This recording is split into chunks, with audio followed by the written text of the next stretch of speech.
So a question that I get a lot, and it's low-key a question I used to have myself, is what's the difference between a psychologist and a psychiatrist? What's the difference between a counselor and a therapist? Are all these just interchangeable terms, or are there legitimate differences between them? And what are those differences, if they are any, and why does that matter? So those are the questions that we're going to kind of seek to answer today, and hopefully by the end of this video, we'll have some clarity on what this all means. So let's start off with the first one. What is a psychologist? So a psychologist, according to the American Psychological Association, is an individual who is professionally trained in one or more branches or subfields of psychology. Training is obtained at a university or school of professional psychology, leading to a doctoral degree in philosophy, PhD, psychology, a PsyD, or education, an EdD. A licensed psychologist is qualified to do counseling and psychotherapy, perform psychological testing, and provide treatment for mental disorders. There are not, though, medical doctors. That means that, with the exception of a few states, psychologists cannot write prescriptions or perform medical procedures. Okay, straightforward so far. So let's look at a psychiatrist.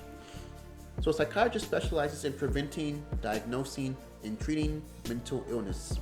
A psychiatrist's training starts with 4 years of medical school and is followed by a 1-year internship and at least 3 years of specialized training as a psychiatric resident. A psychiatrist is trained to differentiate mental health problems from other underlying medical conditions that can present with psychiatric symptoms. They also monitor the effects of mental illness on other physical conditions, as well as monitoring the effects of symptoms on medication. So it seems like one of the major differences between a psychologist and a psychiatrist is that a psychiatrist is a medical doctor, while psychiatrists, although they are doctors, they're not doctors in medicine, but they're doctors in philosophy or psychology or in education. And that means that a psychiatrist can actually do the more medicine-related things like prescriptions and medication management that maybe a psychologist would not be able to do. So let's look at a Venn diagram here that will maybe make it a little bit more clear what the difference between a psychiatrist and a psychologist is, and also what the similarities are between the two. So, as we discussed, psychologist focuses on thoughts, feelings, and social factors that affect the mental and emotional processing of an individual. They also have formal education, either a PsyD or a PhD, a non-medical degree. Also, for appropriate training, they can administer neuropsychological tests and assessments, and they can be a therapist, although they aren't necessarily one, right? So they can work in other contexts and other things such as research, education, law, corporate, etc. Right? So although a lot of psychologists tend to be therapists, not all psychologists are therapists. And I think that this also kind of lends itself to the idea that a psychologist is kind of like an umbrella term, where you have other people, counselors, therapists, social workers, what have you, that kind of fall under this umbrella. And we'll kind of touch upon that a little bit more later on in the video. But for now, let's get back to the psychiatrist. So psychiatrist focuses on biological and neurological processes and how they affect mental and emotional functioning. They have formal education in the medical side of things, so they have an MD or a DO, which are medical degrees. They also focus on psychopharmacology, which is the effects of medication on mood and mental health, and they can prescribe medication and do medication management. So some of the similarities between the two is they undergo formal education and clinical training to provide mental health services. They must be licensed by the state in which they practice in. They diagnose and treat mental health illnesses. They both can provide psychotherapy, and they often collaborate with one another. So research shows that the most effective form of treatment is actually a combination of both therapy and medication. So that's oftentimes why you will see these two collaborate a lot, because the most effective form of treatment tends to be a combination of those two. Another important factor with the person or the clinician themselves is that a large part of the success or the effectiveness of treatment lies upon that client-clinician relationship, right? The rapport, where they're able to have a good relationship, a safe environment, a trusting environment where they can open up and kind of feel that they can share and not be judged or whatever the case may be. Like that relationship is very, very important to the overall treatment and success or effectiveness of the treatment. So yes, the technical aspects is great to have, but it's also just as important, if not more, to make sure you're having that rapport with your client as well. Okay, so this is for psychologist versus psychiatrist. So, like I mentioned before, under the umbrella of psychologists, you have other people like social workers, counselors, therapists, and so forth. So I kind of want to touch upon those different fields as well to kind of see the differences and similarities of those things. So let's start off looking first at social work.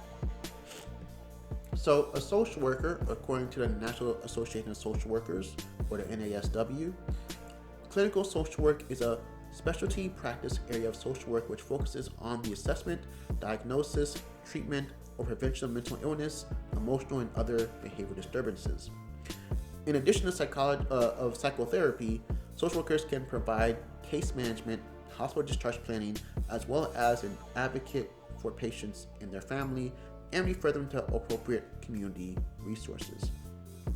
So, aside from doing psychotherapy, like the psychologist, psychiatrist can do as well, social workers also have this added factor of case management, of community resources, of kind of being more of an advocate for their patients.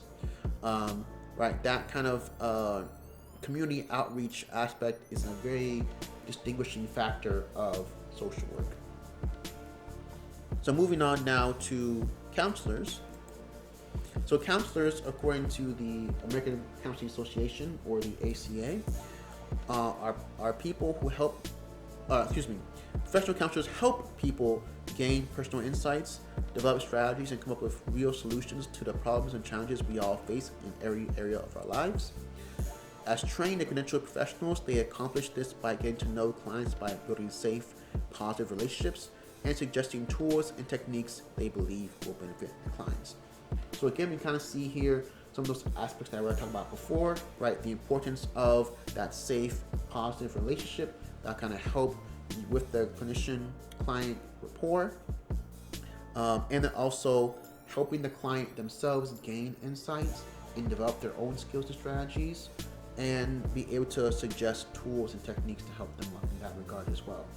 I remember I had a professor who said that like your goal as a counselor is to get to a point where your client no longer needs you, right? In other words, if I'm doing my job correctly, I should be equipping my client with the skills necessary so that they can do most of the stuff on their own, where they can become more self-sufficient and no longer need me to do it, right? I don't want to have this dependence upon me for their own well-being. The point is to help build them up so that they can kind of be more self-sufficient on their own. So that's what the counselor's job is. Now, is there a difference between a counselor and a therapist? Well, technically, for the most part, a counselor and therapist are very synonymous terms, right? But there are some differences in terms of the origins of these terms. So counseling tends to be more short-term, and therapy tends to be more long-term. That really is the biggest difference between these two terms, is the scope or duration of time of these treatments. So for counseling, it's more goal-oriented, addresses more concrete or specific life challenges, and some common theoretical orientations or approaches to this might include solution-focused brief therapy, CBT, which is cognitive behavioral therapy, or DBT, which is dialectical behavioral therapy. All these kind of focus more on that kind of brief therapy or short-term counseling model.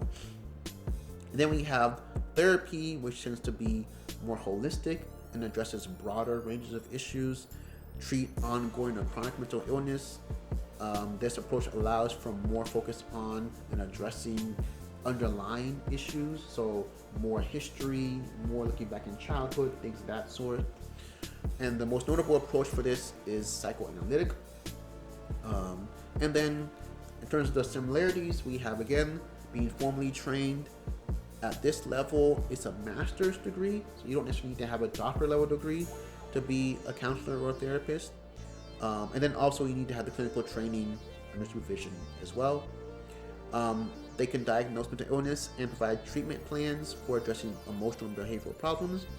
They use various theoretical orientations, which are basically just the different styles of therapy that people might use: DBT, CBT, psychoanalytic, so on and so forth.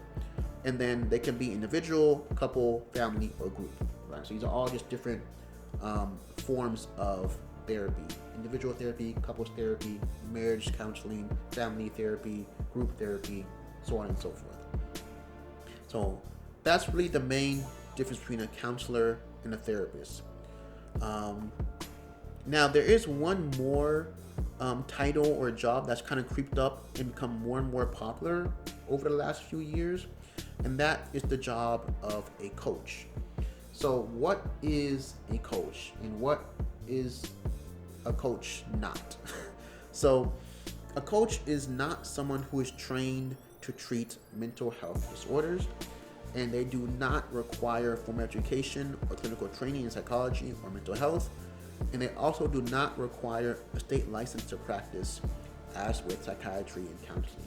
Right? So in short, a coach is not a mental health professional. They are not clinically trained, and there is no formal education that is required to become a coach. So what is a coach then? So a coach is someone who focuses on helping people who are relatively high functioning, so someone who is not dealing with a mental health disorder, with accomplishing specific goals, objectives, or areas of growth. They tend to be short term, and they typically are not covered by insurance or viewed as medical or clinical treatment. Right? So if you're someone who isn't suffering from a mental health disorder or any severe mental issues, but you just need someone to kind of give you some accountability, some guidance, maybe you're trying to figure out your purpose, or you're trying to figure out what you want to do for a living, you just kind of need someone to kind of help guide you and navigate things with you. That's where maybe a coach can come in, right? If you're dealing with something that might be more clinical in nature, that's when you'll maybe go to a psychologist or a therapist or a psychiatrist, and so on and so forth. So just be aware of the limitations of these different jobs, right? A psychologist, although they can treat mental health illnesses, they cannot prescribe medication, right? So if you're looking for someone who can do medication management, you might want to reach out to a psychiatrist instead, right? If you want someone who can treat mental health illnesses, you probably don't want to go to a coach, because that's a limitation in their particular field of practice, right? So you just want to be aware of the differences of these jobs and these titles, because the limitation of those things can kind of affect what you can go to them for in the type of treatment that you're going to be able to get from them as well. However, although they all have their different scopes and skills and things they can and cannot do, I do think that there is one thing they all have in common.